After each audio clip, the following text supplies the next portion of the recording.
nós vamos ver um toque aqui sobre a justificação pela fé. Tá? Verso 1. Porventura ignorais, irmãos, pois falo aos que conhecem a lei, que a lei tem domínio sobre o homem toda a sua vida? Todos nós somos regidos por leis. Existe de ontem para hoje várias leis, tá? Hora de jejum, não é uma lei, tá?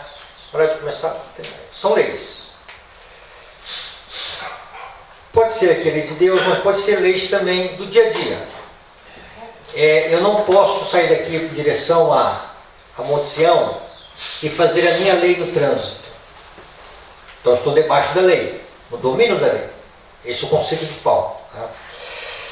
E ele diz o seguinte, aí ele vem apresentar agora o conceito do casamento.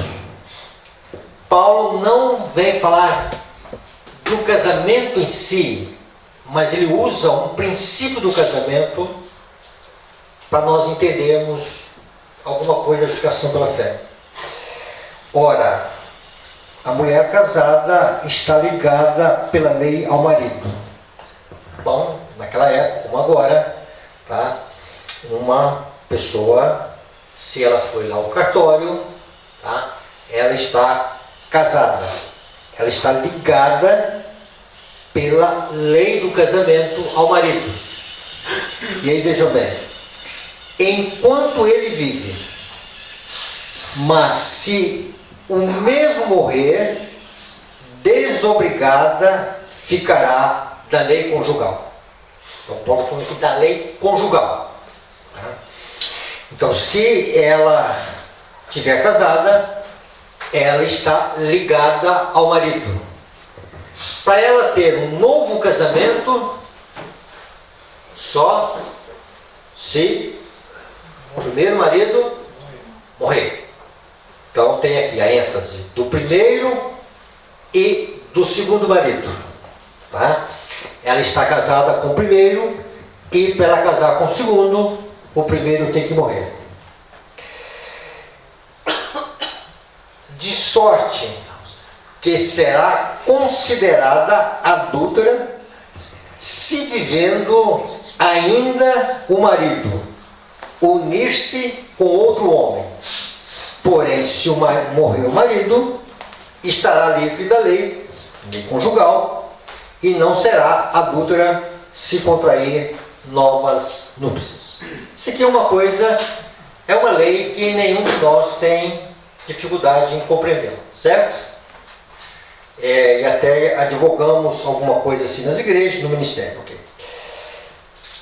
Paulo faz desta analogia da relação conjugal para nós entendermos um aspecto da justificação pela fé. E aqui vem algumas perguntas. Agora vamos fazer a aplicação da justificação pela fé. Quem é o primeiro marido? Quem é o segundo marido? E quem é a mulher? A mulher é a igreja. Tá? O primeiro marido é Deus. Tá? Tá, vamos lá. A primeira marido é a natureza de, como Paulo fala, velho de pecado, não? Certo. Ou merecer. Então vamos lá. Então Paulo está falando aqui de lei. Tá? E é o seguinte. Nós somos a mulher. Tá? Num casamento, nem todo casamento, mas o que se espera é da união de um casal? Fidelidade. Ok, fidelidade. Mas aparece o que nessa fidelidade? Uma intimidade no relacionamento. Ok, certa atividade, ok. Mas o casamento, via de regra, é para gerar o quê? Filhos, para dar fruto. Mais adiante, Paulo vai falar de fruto. Tá? Esse fruto, ele tem que ser um fruto saudável. Tá? E aí veja bem, olha aqui Paulo agora, ele vai completar o raciocínio. Assim, meus irmãos, também vós morrestes relativamente à lei, por meio do corpo de Cristo, para pertencerdes ao outro, a saber, aquele que ressuscitou dentre os mortos, a fim de que frutifiquemos para Deus. Então o casamento, ele é para dar fruto, que apareça filhos. No casamento, filhos. Dentro desse conceito, para dar fruto precisa, vamos dizer assim, morrer para o primeiro marido, porque o primeiro marido ele não gera fruto. Esse é o sentido que Paulo quer que a gente entenda. E o segundo marido, quem que é? Jesus. Jesus. A lei, ela nos leva até Cristo, mas precisa haver uma morte para a lei. Em que sentido deve ser essa morte para a lei? No sentido de que qualquer centralidade na lei como meio de salvação não gera obediência. É isso que Paulo quer dizer para nós. E morrer para a lei. Pastor, Paulo está apresentando esse argumento aqui. Mas se nós vivermos para Cristo, se nós agora relacionarmos com Cristo, Cristo, tanto ele é o Evangelho, como ele é a lei. Em Cristo estão incorporados os princípios da lei. Então, em Cristo não há uma distorção do que é a lei de Deus. E a lei de Deus só tem sentido para nós se nós estivermos casados, unidos pela fé em Cristo Jesus. É isso que Paulo está dizendo. Só vai aparecer fruto se tivermos uma união com Cristo. E o primeiro marido morreu. Ou seja, qualquer tentativa de justiça própria em relação à lei não produz fruto. Qualquer centralidade do pensamento em relação à lei sem Cristo não gera fruto. Então, para que haja fruto na vida, tá, nós precisamos ter uma unidade com Cristo. E em Cristo, a lei de Deus ela vai ter um sentido amplo, como vocês ouviram aqui na palestra de ontem, que foi colocado aqui, tá? Ela vai ter uma abrangência muito grande. E veja bem, verso 5, porque quando vivíamos segundo a carne, as paixões pecaminosas postas em realce pela lei operavam em nossos membros, a fim de frutificarem para a morte. Agora, porém, libertados da lei, tá? A lei como meio de salvação, a lei como meio de nós produzirmos obediência a Deus. Estamos mortos para aquilo a quem estamos sujeitos, de modo que servimos em novidade de espírito e não na caducidade da lei. Vocês ouviram a palestra de ontem, então você sentiu, tá? Então, este tem sido o argumento de Paulo, tá? Uma união com Cristo, e nesta união com Cristo, a obediência. E aí a nossa dificuldade é desvencilhar-se de uma relação legalista com a lei. A gente mira na lei e quer obedecer. Miramos em Cristo e virá a verdadeira obediência.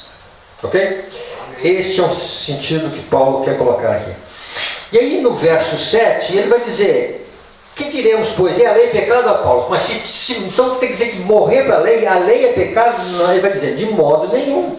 Eu não teria conhecido o pecado senão por intermédio da lei. Ou seja, a lei tem o seu sentido. Ela nos leva a Cristo, e de Cristo agora ela vai ter um sentido espiritual em nossa vida. Amém. Tá? Ela vai ter um sentido abrangente em nossa vida. Paulo, na justificação pela fé, ele não está colocando, vamos dizer assim, a lei de Deus embaixo, tá? Ele está colocando a importância da lei de Deus. Então ela tem o seu lado de nos apontar para Cristo, e de Cristo ela passa agora a fazer parte da nossa vida de uma forma que vai haver agora a frutificação. Mas eu não teria conhecido o pecado senão por intermédio da lei, pois eu não teria conhecido a cobiça se a lei não dissera não cobiçar. Então está dizendo, olha, irmãos, foi o mandamento que me levou a ver que eu sou um transgressor da lei de Deus. E aí eu recorro a Cristo, e de Cristo vem, vamos dizer assim, a graça necessária para que a lei de Deus ela possa frutificar na minha vida. Esse é o sentido da frutificação em Cristo com a lei. Ok? Alguma dúvida, alguma pergunta? Ficou esse conceito aqui, tá? Há um conceito aqui em relação também, quando Paulo fala no verso 11: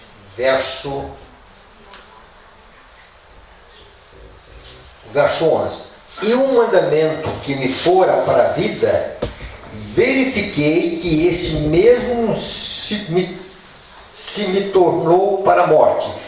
Então aquilo que Paulo achou que era vida, era morte para ele. Como? Então quando ele se apegava à lei de Deus, ele não tinha um Salvador. Na medida em que ele vê o caráter espiritual da lei, aquilo que ele achava que ele era um homem obediente à lei de Deus, quando ele discerniu a lei de Deus à luz do Espírito Santo, ele se viu um transgressor. Ele está falando da sua experiência. Ele era um catedrático com a lei de Deus, ele era um fariseu, ele era um ensinador da lei de Deus, ele conhecia a lei de Deus, ele tinha regras com a lei de Deus, mas quando ele viu a lei de Deus à luz do Espírito Santo, ele entendeu que era um transgressor da lei de Deus.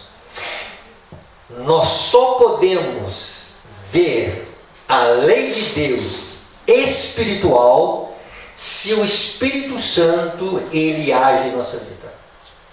Senão não vamos ver o quê? Um código de regras, de ordenanças, mas à luz do Espírito Santo nós vamos ver quão abrangente, quão ampla é a lei de Deus. E nesse aspecto, quando ele entendeu isso, veja o verso 11: porque o pecado prevalecente do mandamento, pelo mesmo mandamento, me enganou e me matou. Então quem morreu foi Paulo, não foi a lei de Deus, tá? Esse me matou aqui, ele morreu. Quando ele se viu um transgressor da lei de Deus, ele morreu. E aí nós falamos que a justificação pela fé, ela acontece para pessoas mortas. A justificação pela fé não acontece para pessoas vivas. Não morreu ainda? Entendeu? Se o indivíduo não morreu, tá? Então é o seguinte, quando ele se vê um transgressor da lei de Deus, olha a questão de Isaías, irmãos, tá? Quando Isaías está lá tendo a visão da santidade de Deus, tá? Aí quando ele chega como Deus é, paf! Ai de mim, Senhor, estou perdido, tá? Quem era Isaías ali? Ninguém, nada. O que era o eu de Isaías? O que era a suficiência de Isaías ali? Nada, tá? Pó. Então isso é a justificação pela fé, tá? A justificação pela fé, ela leva o homem para o pó. A glória do homem vai para o pó, tá? A suficiência do homem vai para o pó. O pecado, ele criou exaltação, ele criou uma suficiência no homem, né? Então o que foi proposto para Adão e Eva lá no Jardim do Éden, vocês vão crescer, vocês vão ser iguais como Deus. Como desse fruto vocês vão. Então no plano da redenção, o homem tem que ir para o pó. Tá? E aqui está falando, por conseguinte, a lei de Deus é santa, o mandamento, santo, justo e bom. O problema, Paulo diz, não é a lei de Deus, o problema está comigo, o problema está com a minha natureza, Tá? O pecado arraigado em mim. Então eu achava que eu era um observador da lei de Deus, eu achava que eu era entendido com a lei de Deus, eu achava que era um mestre da lei de Deus, até que Deus me mostrou na minha consciência a lei espiritual, e aí quando eu vi que realmente a luz do Espírito Santo, não sou ninguém. Esse é o sentido, irmãos. E aí veja bem, no verso 14, ele vai dizer: pois bem sabemos que a lei é espiritual, eu todavia sou carnal, vendido à escravidão do pecado. Aí continua falando da sua experiência, tá? E quando ele fala aqui que a lei é espiritual, para uma pessoa ter uma relação saudável com a lei de Deus, ele precisa ser espiritual. Se ele é carnal, ele não pode, vamos dizer o seguinte, ele não tem uma relação saudável com a lei de Deus. E o que é um homem carnal? Aí vamos lá, um homem que não experimentou a justificação pela fé. A sua mente é carnal, a sua mente não é renovada pelo poder do Espírito. Ele não sofreu uma intervenção, uma regeneração em sua vida. E o que acontece?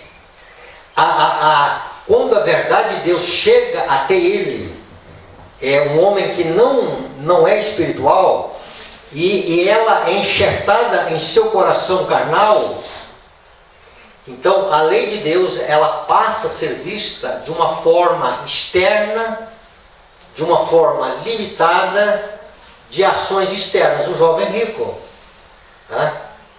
Podemos aplicar aqui o fariseu, nós podemos aplicar o publicano, e o nosso conceito laodiceano é esse aqui, tá? Homens carnais querendo guardar uma lei espiritual.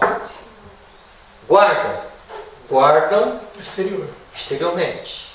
Eu não mato, eu não tiro a vida de ninguém, mas quando nós discernimos a lei na sua profundidade, sou transgressor. Aí a justiça de Cristo deixa de ser um conceito para ser uma realidade em nossa vida. Então, justificação pela fé não é só entender intelectualmente.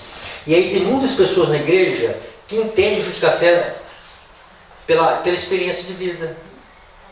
Pastor, eu era um transgressor da lei de Deus. Eu vivia numa rebelião com Deus. Até o dia que eu encontrei o meu Salvador. Até o dia que eu encontrei o meu Redentor. E um novo raiar aconteceu na minha vida. Encontrei a Jesus como meu Salvador. Isso é justificação pela fé. E Paulo continua dizendo: porque nem mesmo compreendo o meu próprio modo de agir, porque não faço o que prefiro e sim o que detesto. Falei isso aqui um pouquinho ontem e vou continuar falando, tá? Isso aqui tem que ficar gravado na nossa mente. Ora, se não faço o que não quero, consinto que a lei é boa. Nesse caso, quem faz isso já não sou eu, mas o pecado que habita em mim. Volto a repetir: pecado aqui não é um ato. Pecado aqui não são práticas pecaminosas. Pecado aqui é uma força dominante que não me deixa fazer a vontade de Deus. Tá? Então veja bem. Então eu tenho conhecimento do bem, eu quero fazer o bem, mas eu não consigo fazer o bem. Por quê? Porque tem uma força dentro de mim, e essa força que me domina, esse poder que me domina, ele me leva a ser escravo do pecado. Porque o pecado habita em mim. Então veja bem, para o pecado deixar de habitar, precisa alguém intervir. Então Paulo está falando aqui dele como prisioneiro do pecado. Olha aqui, né? Porque bem sabemos que a lei espiritual, eu todavia sou carnal, vendido à escravidão do pecado. Ele é escravo, e o escravo ele faz a vontade do seu Senhor. E a vontade do seu Senhor, quem é o seu Senhor? O pecado que domina o seu ser, o pecado que habita em seu ser. E aí veja bem, porque eu sei que em mim, isto é, na minha carne, em minha natureza humana, não habita bem algum, pois o querer o bem está em mim, porém não efetuá-lo. Olha que essas expressões, irmãos, né? O querer e o efetuar. E aí vai entrar a graça de Deus para libertar o homem, para que o querer e o efetuar seja de Deus. Tá? Não é que o homem é passivo, tá? Mas que ele recebe a graça de Deus em sua vida.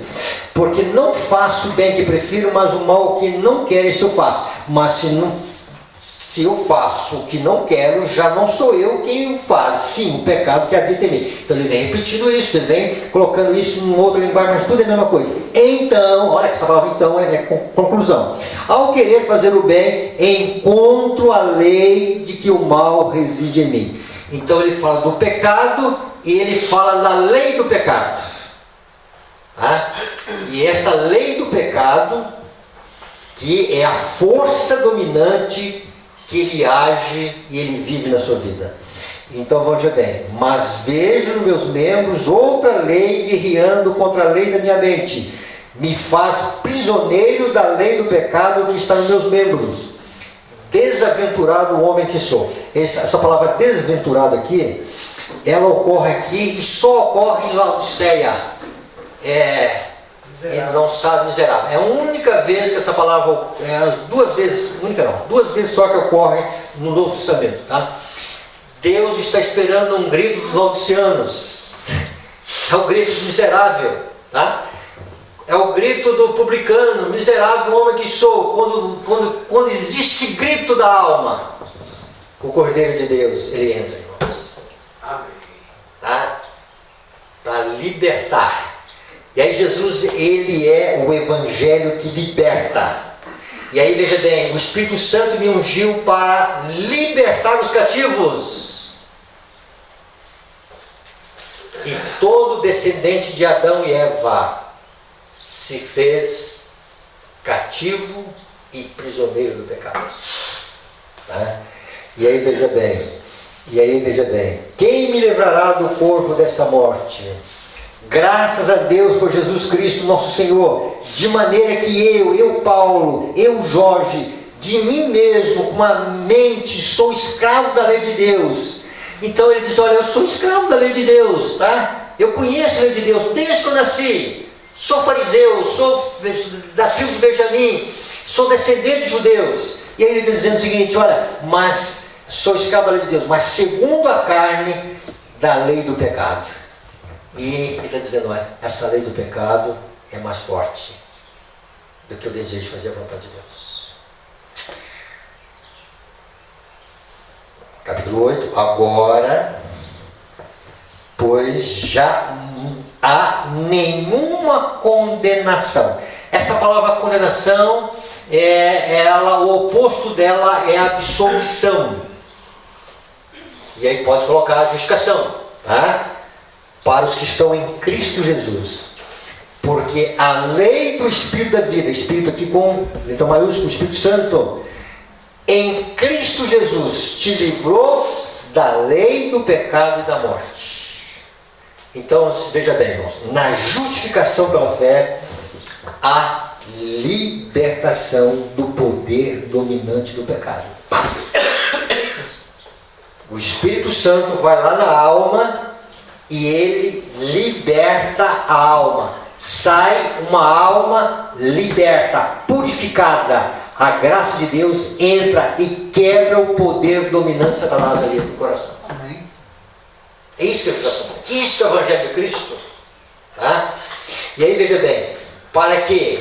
Para que agora a pessoa ela vai ser regida pelo Espírito Santo. Aí vem a permanência, vem o processo, vem a cooperação, tá? E aí é o seguinte, vem o quê? Vem a comunhão, tá? Vem a contemplação. Então ele vai depender do Espírito. E aí ele vai, cada momento, para que no caráter na vida, Deus possa ajustar a vida agora, para que a lei de Deus agora seja obedecida também no caráter. Mas primeiro Deus tem que ir na fonte. Aonde que está o problema? Aonde que está a raiz do problema? Está lá no coração, uma lei, o poder dominante do pecado, tá? E aí Paulo dizendo, o problema não está com a lei, o problema está comigo, eu sou carnal, eu sou vendido à escravidão do pecado. O pecado habita em mim, eu quero fazer o bem, mas não consigo fazer o bem. Senhor, miserável, quem vai me levar dessa prisão, desse cativeiro que eu estou, que eu não consigo fazer o que é o certo? Aí entra o seguinte, tá? A graça de Cristo e a graça liberta. E quando essa graça liberta, irmãos, veja bem, a pessoa, ela passou da morte para a vida. Ela passou de filho da ira para filho de Deus. Ela passou por um caminho agora, vamos dizer assim, de libertação e absolvição. Por isso que Paulo dizendo aqui, não há nenhuma condenação. A justificação pela fé, ela vai trabalhar nessas duas linhas, tá? Perdão e purificação. Purificação e libertação. O Evangelho de Cristo, irmãos, é um Evangelho que liberta. Amém. Eu tenho visto na igreja, e na minha vida pessoal também, nós carregamos cicatrizes na vida. Infância, desacertos com a vida, feridas na alma, desgosto, ansiedade, culpa, remorso, desilusões, coisas que não se concretizaram, sonhos que não realizaram. E essas coisas, elas acabam exercendo influência na nossa vida espiritual. Quando entra o Evangelho de Cristo, quando entra o poder de Deus, o Espírito Santo vai lá na alma e liberta a alma do pecado. E liberta a alma de conceitos errôneos que giram a nossa vida ainda. Coisas lá do passado que às vezes nos incomodam. Então, o Evangelho de Cristo é para libertar. Libertar do pecado, de conceitos errôneos, de feridas da alma, para que haja cura. Por isso que Jesus disse que o Espírito Santo havia ungido ele, para trazer liberdade aos oprimidos, para colocar em liberdade os que estão cativos pelo pecado, pelas consequências do pecado, por tudo aquilo que o pecado coloca sobre a nossa vida. Não precisamos ter medo de perder o céu, irmãos, se nós estivermos em Cristo. Não tenha medo. Não tenha medo. Não tenha medo de se lançar a Cristo e depender dele 24 horas. Amém. A vida cristã não é uma vida de rede de balanço, mas é uma vida serena com Cristo, de entrega a Cristo. Ele está no comando. Que Deus nos ajude a entendermos o propósito dele. Amém? Amém. Pastor, posso fazer uma pergunta? Pode ter duas. É uma experiência minha, assim, eu não sei. Queria até que os irmãos compartilhassem se sentem a mesma coisa. À medida que eu tenho estudado ao longo desses tempos, e de uns tempos para cá mais ainda, quando eu saio de cada estudo, eu saio, ao mesmo tempo que eu saio feliz, eu saio triste. É um misto de sentimento. Eu não sei, eu vou tentar explicar aqui mais ou menos. Porque a irmã Márcia, ela diz assim, que quanto mais a gente se aproxima de Cristo, e se aproximar de Cristo para mim, no meu entendimento, tem sido essa relação que ela faz com a oração e o estudo das Escrituras. Tem uma citação que ela fala que o Espírito de Deus está em sua palavra. Então, à medida que eu estou aprendendo de Cristo, Cristo vai colocando os seus princípios, os seus conceitos em minha mente para que eu possa me ver como pecador. Para que eu possa colocar toda a minha esperança só nele. É isso que eu tenho entendido para a minha experiência. E aí quando eu saio, assim, eu oro, mas eu fico assim, eu falo, nossa, quão miserável que eu sou. Tipo assim, eu saio do estudo feliz, mas eu saio triste. Triste por mim e feliz por Cristo. Mas ao mesmo tempo eu vejo que há muita esperança para mim, mas a gente consegue, eu começo a ver assim, defeitos em minha vida, que eu sei que precisam ser melhoradas, e eu tenho suplicado a Deus para que Ele corrija isso em mim. Eu vou dar um exemplo prático que tem acontecido em minha experiência, abrir aqui para os irmãos, mas é no conceito dessa questão da justificação pela fé, porque eu tenho estudado esse assunto também, com essa visão. É um exemplo. Imagina eu tenho uma dificuldade no relacionamento com o meu filho, na maneira que ele se comporta. E para poder saber lidar com isso, eu tenho suplicado a Jesus a misericórdia dele na minha vida, porque ele é muito misericordioso comigo, para que eu saiba exercer mansidão e prudência na maneira de falar com meu filho. Então eu percebo que Jesus ele tem me segurado em vários momentos para que eu não tome decisões ou falas precipitadas. Eu não sei se vocês vivem essa experiência com os relacionamentos de vocês. Eu vivo essa experiência. E eu acredito que quando vem às vezes ímpetos em mim, eu sou segurado para não fazer aquilo que eu gostaria de fazer e eu não faço. Mas eu vejo que eu não faço porque Cristo me segurou, porque se Ele não me segurasse, eu acho que eu faria. Você está me entendendo? Estou entendendo. Eu estou sendo bem transparente e sincero com vocês, porque às vezes a pessoa tem vergonha de expor, mas não tem, porque eu creio que é o que Paulo fala, miserável homem que sou, quem me livrará? Eu creio que conhecimento a cada dia dentro das Escrituras, a oração, suplicando a misericórdia de Deus, é o que segura a gente, às vezes, de fazer algumas coisas precipitadamente, porque eu olho para a cruz e penso assim, Senhor, o Senhor usou de tanta misericórdia comigo até aqui, como diz, né? Até aqui o Senhor nos ajudou.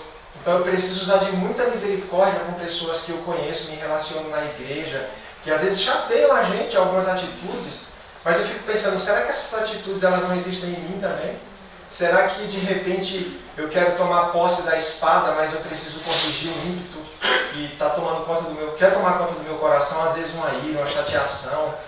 Aí eu percebo que depois que eu oro a Deus pedindo isso, eu tenho paz. Amém. Mas ao mesmo tempo, no dia seguinte eu tenho que começar esse processo todo de novo. Entende? Persistência.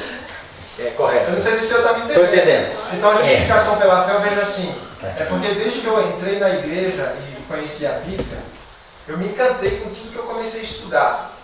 E assim, teve um momento dentro do meu relacionamento em família, eu lembro até antes da minha esposa se converter também, aceitar Cristo e ir na igreja e tudo mais, ela falou uma coisa que eu nunca esqueço que está aqui na minha mente. Ela falou assim, e eu percebi que naquele momento eu acredito que eu recebi uma justificação de Cristo, mas depois no processo foram acontecendo coisas que eu fiquei chateado comigo mesmo, porque eu retrocedi em alguns passos que eu dei e eu preciso continuar.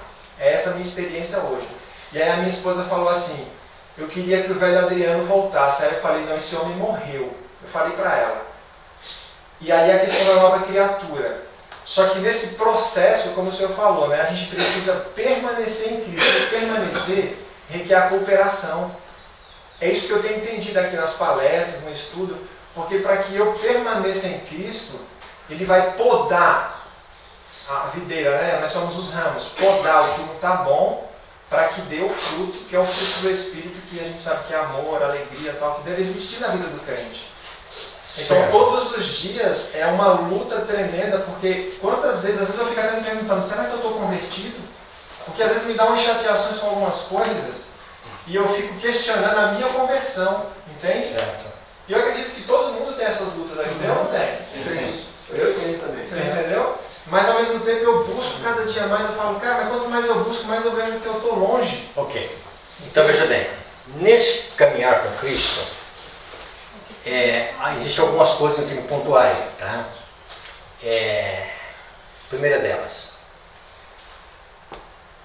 se nós estamos sentindo bem espiritualmente, nós temos que confiar.